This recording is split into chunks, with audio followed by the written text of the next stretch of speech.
Hi guys, and welcome to another Unity tutorial. And in this one I'm going to show you how to create some of the particle effects in Unity. I'm going to be looking at some fire, snow and water. In our scene at the moment we have a plane and a couple of features that have been modelled in 3D Studio Max, which in an upcoming tutorial I will show you how to do. But you can use your standard game objects in Unity. If you haven't seen my first tutorial, then please check it out.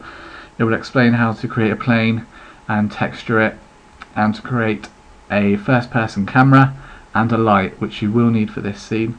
So if you're not sure on how to do that, then please check it out on my channel, and we'll get started and create some fire. Okay guys, so this is what we're going to create. In our scene we've got some snow, and we've also got some fire and smoke, and I'm going to be showing you how to do all of this. Okay, so let's get started. The first thing you want to do is import the particle asset, and to do that you can right click in the project window and import package, and then if you navigate to your main Unity folder on your hard drive,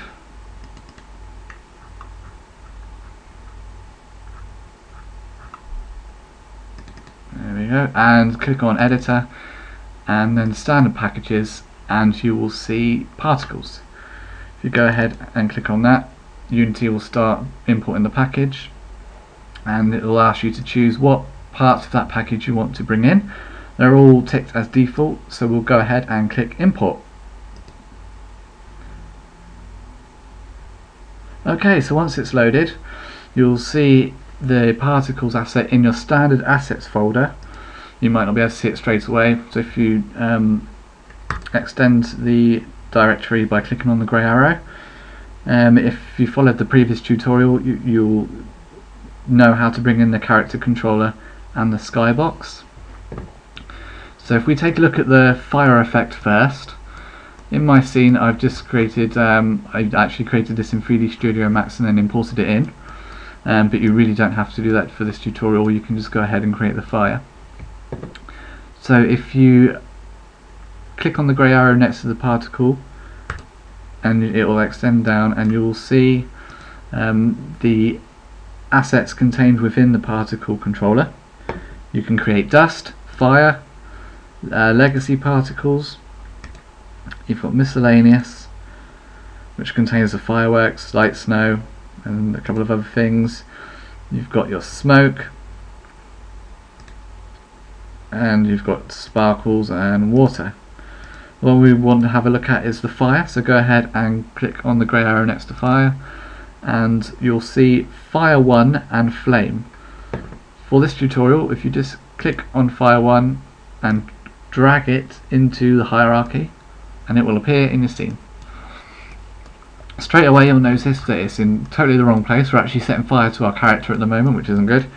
So we could start off just by clicking the gizmo and dragging it to the correct place, which in my scene is just going to be the logs, but you can have it wherever you want. And it's pretty big at the moment, and we can change all of the settings for this, so it's totally customizable. So if you go ahead and click on the grey arrow next to it in the hierarchy, and you will see the elements that make up the fire system. You've got inner core, outer core and smoke. If you click on each of these, it will show you what that current particle system is doing. This is the inner core. The other two freeze for a second when you click on them, so it's easier to see. And then you've got the outer core and the smoke. If you go ahead and click on the inner core, you'll see all the settings appear in the inspector. Now, at first it could be a little confusing. It doesn't actually say what each of them do. So if we run through them very quickly, first of all, you want to check the emit box is ticked. That actually turns the particle system on. The minimum or min size is the minimum size that the particle will be. The max size is the maximum size the particle will be. Min energy and max energy control how long the particle lives for in seconds. the min and max emission control how many particles are emitted per second, and the rest for this tutorial we don't really need to go into. If you want further details on any of them, then please visit the Unity website, www.unity3d.com, and it will give you some extra explanation on those. But quite an important one which we will cover is the ellipsoid, which determines the range of the particle emitter, if you like. So if you imagine a sphere, everything inside that sphere will be emitted. That sounds a bit confusing, but if you go ahead and change the values, which we'll do in a second, you'll see what I mean. At the moment, the ellipsoid, or the sphere, is emitting in a 1.5 range, which is too big. You can see it's completely covering my logs. So we can make that a lot smaller. We'll go ahead and try half the size first. So that's, or just under half the size actually. We'll go for 0.5 in the x-axis direction, which you can see has actually shrunk where it's being emitted for along there, but it's very wide still, so we'll change it on the z-axis to 0.5. Let's have a look at that now. Yes, it's covering a much smaller area. It's actually in the fire pit now, but it's actually still quite big, so we'll go ahead and change that to 0.3 on both axes. It's actually looking a little better. We'll just move it in slightly.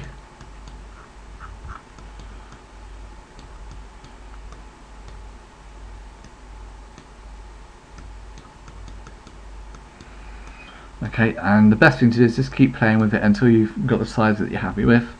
Let's try 0.1 for me, and 0.1. This will be different settings for your scene, and the best way of doing it is just to have a play around with it and see what settings you're happy with. But for my scene, it's very high, the flames are very high for such a small fire, and the way to change how long the particles are going up for, which is the particle life, you will need to change the max energy. I'll change this for my scene. Let's try half again. I don't want the flames to be so high. So it would be 2.25, but I'm just going to put 2.5, and we'll change the minimum energy for if we make it a bit more random so that some live longer than others. Let's try just one in there. You can see our fire has shrunk right down.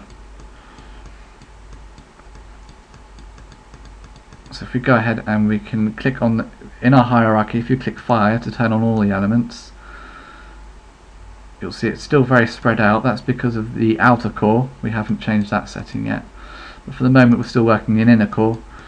It's more like a ball now rather than flames. We need to change the amount of particles that are being emitted. So to do this, we would change our min emission and max emission. There's 30 particles per second being emitted at the moment. I think that's by default. So if we go ahead and change that, because that's quite a lot of particles for such a small area, so if we halve it to 15, and to make it random we'll make the minimum emission a little less. We'll try 10. And that's created a slightly better effect now, but you still can't see it very well because of the outer core is still quite large. So if we go ahead and change that, bearing in mind that we've just changed our inner core ellipsoid to 0.1, we can use those settings to change the outer core fairly quickly. So go ahead and click on the outer core, and then in the ellipsoid section drop it down to 0.2. So it's just slightly bigger than the inner core section of the flame. And we'll just position it so it's more in the middle of my logs. There we go. That's quite nice. So go ahead and click on the fire and let's watch it all rolling together. That's not bad, but the effect is still pretty dense and pretty circular. So in inner core, let's go ahead and change some settings. If we change the minimum size to 0.5, and we'll change the min emission to 5. Let's see what that does. That's a little bit better. We'll change the max energy or the minimum energy down to 0.5. Okay, so that's the inner core taken care of. I'm quite happy with that. You play around with it and you'll see to check that you like what you're getting. I'm just going to have a look at my outer core. Again, it's still very dense, so we need to change the amount of particles being emitted. I'm going to change mine to 20 and 10. And my minimum energy down to 10. So what we'll do is we'll go ahead. That's actually brought the flames up too high now. Let's try half of that. 5. That's actually quite a good effect. Let's look at it by clicking on the fire. Yep, so that's good. We can go ahead and play our game to see what it looks like in the game environment. Yeah, so I'm happy with the fire, but the smoke is a bit out of proportion when you take into consideration the size of the fire. So to change that, we can do exactly the same thing. Go to fire, click on smoke, and you'll see our particles that are being emitted there with the blue boxes. The particles are going up too high, which means we need to change their lifetime in seconds. So to do that, as you know, we'll go to the max energy. It's currently set to 7, and we're going to halve that, or just under. We'll change it to 3, and change the minimum energy as well to 2, just to make it a bit more random. It is quite dense again still. So if we change the maximum emission to 30 and the minimum emission to 10, which is not bad, but I think I've changed the max energy to be a bit low because the smoke is just sort of sitting around the same area. So if we change that back to something like 5, and then you'll see the particles slowly creep up a little bit higher. So if we test that in our game, go ahead and click the play button, and you can see our smoke there.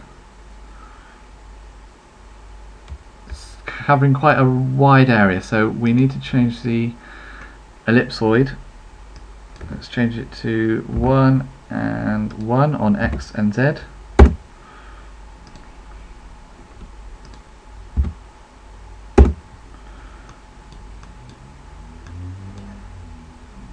Bring it down a bit. Let's play that, see what it looks like. It's very much trial and error with the particles. You have to get the right effect you're looking for. But I'm quite pleased with that. Got a nice effect on the fire, and then it creates smoke slowly rising. There's several other settings. Have a play around and see what effects you can get. Let's have a scroll down the inspector. You've got the particle animator, which control. If you go ahead and click on one of the grey boxes, you'll see the alpha channel, the A section, the black and white box on the bottom is probably the most important one, because it controls the transparency of the particle, and you've got 4 of these boxes here which represent the different sections in the particle's life. So color animation 0 will be the transparency at the start of the particle's life, and color animation 4 will be the transparency at the end of the particle's life. So you can totally customize pretty much everything really. The best way is just to have a go yourselves and see what effects you can get. So that's our fire taken care of. Let's go ahead and have a look at the snow. So if you go back to your project, in your standard assets directory or folder, you will see the miscellaneous, or MISC. Go ahead and click on the little grey arrow next to it, and it drops down to show you the effects you've got.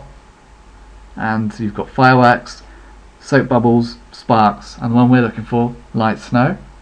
Really easy. All you've got to do is click and drag into your hierarchy, and it pops up straight away into your scene. But you will notice that they're being emitted below the plane of the character, and all you have to do is just click on the little green arrow and just drag it up so it's in the sky. Again, you can change all the settings for the snow. You see my particles are quite big when you compare it to the character, so we can change our particle size in the max size section in the inspector.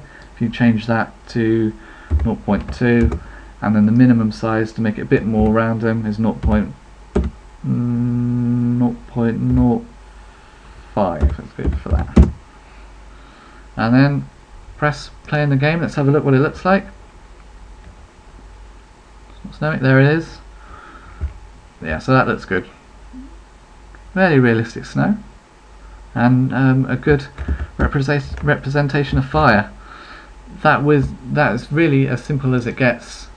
It really is just a case of playing around with the settings, seeing what you're happy with, and creating a good effect. In my next tutorial, I'm going to show you how to import a model that you've created in 3D Studio Max or other modelling software and bring it into your scene. If there's any questions, leave them in the comments section below and I'll try and get back to you. Happy coding, guys!